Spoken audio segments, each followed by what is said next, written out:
আলহামদুলিল্লাহ 100% খুশি। যেহেতু সে নিজে আত্মস্বীকৃত, সুতরাং সে অপরাধী বিচার পেয়েছে, আমি সন্তুষ্ট। পরে যদি আমরা পাইতাম তো আমরা মারা যেতাম। আলহামদুলিল্লাহ, অবশেষে অপেক্ষার অবসান।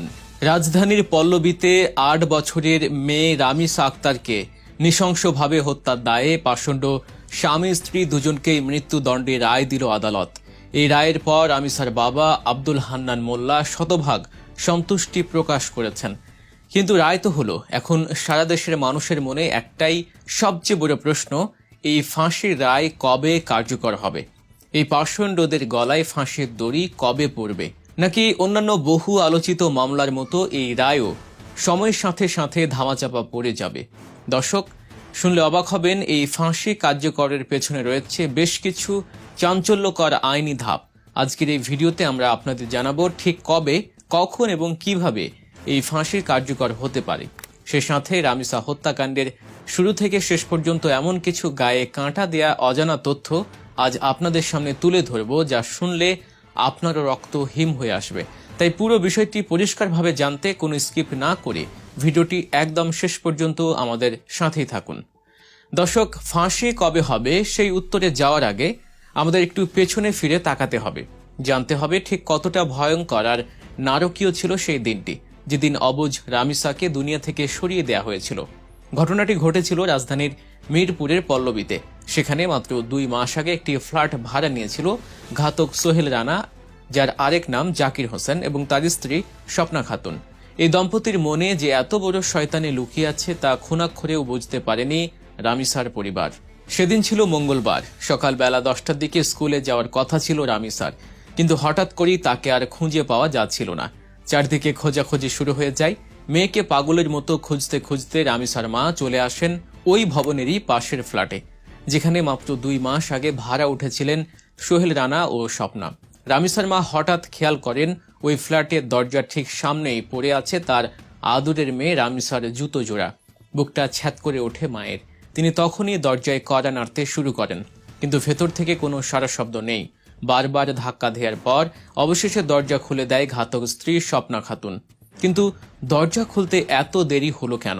কারণটা শুনলে শিউরে উঠবে যে কেউ। এই সামান্য সময়ের ভেতরেই ঘাতক সোহেল রানা বাথরুমের জানালার গ্রিল কেটে পালিয়ে যাওয়ার সুযোগ তৈরি করে নিয়েছিল, এবং সে পালিয়েও যায়। রামিসার মা ও স্থানীয়রা যখন ফ্ল্যাটের ভেতরে ঢোকেন, তখন খাটের নিচে উকি দিতেই তাদের চোখ যেন চড়ক গাছ হয়ে যায়। খাটের নিচ থেকে উদ্ধার করা হয় রামিসার বিহীন নিথর দেহ, আর তার মাথাটি লুকিয়ে রাখা হয়েছিল বাথরুমের ভেতরে। কিন্তু কেন এমন নৃশংসতা? তদন্তে বেরিয়ে আসে এক ভয়ঙ্কর সত্য। ঘাতক সোহেল রানা ছিল এক বিকৃত মানসিকতার মানুষ। তার এক ভয়ঙ্কর ও বিকৃত লালসার শিকার হয়েছিল রামিসা। নিজের সেই পাশবিক নির্যাতনের ঘটনা যাতে বাইরে জানাজানি না হয়ে যায়, মূলত সেই ভয় থেকেই মেয়েটির মুখ চিরতরে বন্ধ করে দেওয়ার সিদ্ধান্ত নেয় এই পাষণ্ড। আর এই পুরো নারকীয় হত্যাযজ্ঞে স্বামীকে সরাসরি সহযোগিতা করে তার স্ত্রী স্বপ্না খাতুন। পুলিশি জেরায় স্বপ্না স্বীকার করে যে পরিস্থিতি সামাল দেওয়ার জন্যই সে দরজা খুলতে দেরি করেছিল, যাতে তার স্বামী নির্বিঘ্নে পালিয়ে যেতে পারে। যদিও পরে প্রযুক্তির সহায়তায় নারায়ণগঞ্জের ফতুল্লা এলাকার একটি বিকাশের দোকান থেকে মূল ঘাতক সোহেল রানাকে গ্রেফতার করতে সক্ষম হয় আইন শৃঙ্খলা রক্ষাকারী বাহিনী। দর্শক, এই নির্মম ঘটনার পর পুরো দেশ ফুঁসে উঠেছিল। সবার একটাই দাবি ছিল, রামিসার খুনিদের দৃষ্টান্তমূলক শাস্তি চাই। সাধারণ মানুষের এই ক্ষোভের আগুন গিয়ে পৌঁছায় রাষ্ট্রের সর্বোচ্চ পর্যায় পর্যন্ত। স্বয়ং প্রধানমন্ত্রী তারেক রহমান এবং স্বরাষ্ট্রমন্ত্রী সালাউদ্দিন চৌধুরী ছুটে গিয়েছিলেন রামিসার ওই শোক সন্তপ্ত পরিবারের কাছে। তারা রামিসার বাবা মাকে বুকে টেনে নিয়ে আশ্বাস দিয়েছিলেন যে কোনো মূল্যে এই বিচার দ্রুততম সময়ের মধ্যেই শেষ করা হবে। আর সেই আশ্বাসের ভিত্তিতেই আমরা দেখেছি এক নজিরবিহীন আইনি প্রক্রিয়া। সব ধরনের সরকারি ছুটি বাতিল করে ট্রাইব্যুনাল চালু রাখা হয়েছিল শুধুমাত্র এই মামলার শুনানি এবং রায় ঘোষণার জন্য। এরই ধারাবাহিকতায় আজ 7 জুন ঢাকা মহানগরীর শিশু ও নারী সহিংসতা দমন ট্রাইব্যুনালের বিচারক মাসরুর সালেকিন এক ঐতিহাসিক রায় ঘোষণা করেন। প্রধান আসামি সোহেল রানা এবং তার স্ত্রী স্বপ্না খাতুন উভয়কে মৃত্যুদণ্ডের আদেশ দেওয়া হয়। শুধু তাই নয়, মৃত্যুদণ্ডের পাশাপাশি সোহেল রানাকে 5 লাখ টাকা এবং স্বপ্না খাতুনকে 2 লাখ টাকা জরিমানাও করা হয়েছে। রায়ের পর রামিসার বাবা আব্দুল হান্নান মোল্লা কান্নায় ভেঙে পড়েন এবং এই রায়ে সন্তোষ প্রকাশ করে দ্রুত এটি কার্যকরের জোর দাবি জানান। এখন আসি সেই কাঙ্ক্ষিত প্রশ্নে, যে উত্তরের অপেক্ষায় আপনারা এতক্ষণ বসে আছেন। রায় তো হলো, কিন্তু এই ফাঁসি কবে কার্যকর হবে? অনেকেই ভয় পাচ্ছেন যে আপিল আর আইনি মারপ্যাচে পড়ে হয়তো এই ফাঁসি কার্যকর হতে বছরের পর বছর লেগে যাবে। কিন্তু আপনাদের আশ্বস্ত করে বলতে চাই, এই মামলার ক্ষেত্রে চিত্রটা সম্পূর্ণ ভিন্ন হতে যাচ্ছে। আইন অনুযায়ী ট্রাইব্যুনাল থেকে মৃত্যুদণ্ড দিলেই পরদিন কাউকে ফাঁসিতে ঝুলিয়ে দেয়া যায় না। এর জন্য বেশ কিছু কঠোর আইনি ধাপ পার হতে হয়।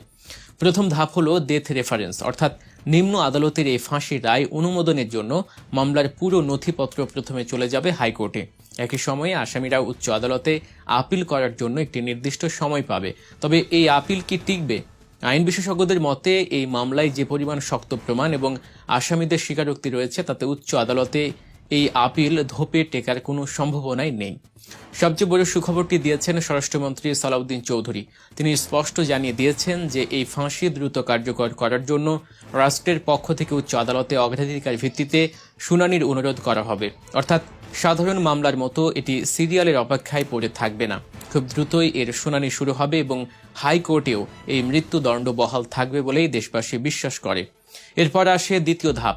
আইনমন্ত্রী মোহাম্মদ আসাদুজ্জামান এই বিষয়ে অত্যন্ত কড়া বার্তা দিয়েছেন। তিনি জানিয়েছেন, সমস্ত আইনি ও আপিল সংক্রান্ত প্রক্রিয়া যদি এইভাবে দ্রুত গতিতে শেষ করা যায়, তবে আগামী 3 মাসের মধ্যেই এই ফাঁসির রায় কার্যকর করা সম্ভব।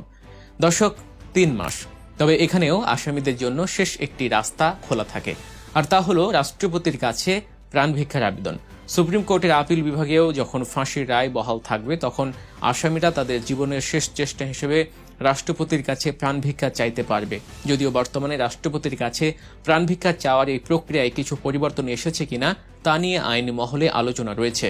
তবে আগের নিয়ম অনুযায়ী যদি তারা আবেদন করেও থাকে, তবুও দেশের বর্তমান পরিস্থিতি এবং অপরাধের ভয়াবহতা বিবেচনা করে এটা শতভাগ নিশ্চিত যে কোনো রাষ্ট্রপতি এমন নারকীয় খুনিদের প্রাণভিক্ষা দেবেন না।